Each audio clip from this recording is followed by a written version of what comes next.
Advocate Jayasuryan വളരെ ഗുരുതരമായ ആരോപണങ്ങൾ അദ്ദേഹം ഉന്നയിക്കുന്നു. ഒപ്പം കേന്ദ്ര സർക്കാർ പക്ഷപാതത്തോടെയാണ് കേരളത്തോട് ചില കാര്യങ്ങൾ സമീപിക്കുന്നത്, ആ സഹായങ്ങളടക്കം നൽകുന്നത് എന്നതടക്കമാണ് PM നിയാസ് വിശദീകരിക്കുന്നത്. എങ്ങനെ മറുപടി നൽകുന്നു?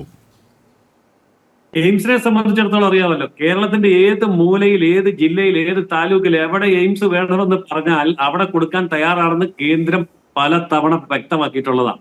പക്ഷേ നാളിതുവരെ എയിംസിന് ആവശ്യമായ സ്ഥലത്തിന്റെ കൃത്യമായിട്ടുള്ള ആ നിയമം അനുസരിച്ച് ഒരൊറ്റ സ്ഥലം കൊടുക്കാൻ സംസ്ഥാന സർക്കാർ തയ്യാറായിട്ടില്ല.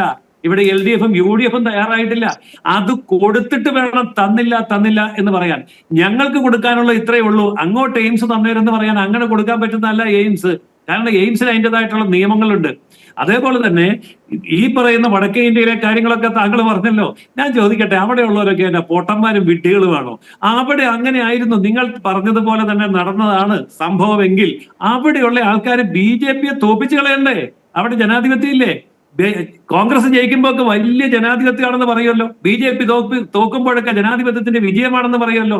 അപ്പോൾ ബീഹാറിലും UP-യിലും മധ്യപ്രദേശിലും എല്ലാ പ്രദേശങ്ങളിലും BJP തൂത്തുവാരുമ്പോൾ ഞാൻ ചോദിക്കട്ടെ, അവിടുത്തെ ജനങ്ങൾക്ക് എന്താ തലച്ചോറില്ലേ? ഈ പറയുന്ന ഇത്ര വലിയ കുറ്റകൃത്യങ്ങളാണ് അവിടെ BJP ചെയ്തുകൊണ്ടിരിക്കുന്നതെങ്കിൽ തോപ്പിക്കാനുള്ള വിവേകമില്ലേ?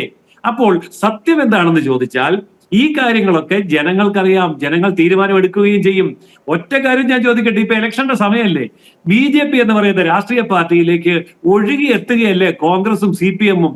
ഈ ഇടതുപക്ഷ മുന്നണിയുടെ സിറ്റിംഗ് MLA അടക്കം വന്നത് BJP-യിലേക്കാ, കോൺഗ്രസിലേക്കല്ലാന്ന് ഓർക്കണം. കോൺഗ്രസ്സുകാരടക്കം, ഞാൻ ആരുടെയും പേരൊന്നും പറയുന്നല്ലോ, മഹാരഥന്മാരായ കോൺഗ്രസ്സുകാരുടെ മക്കളും എല്ലാം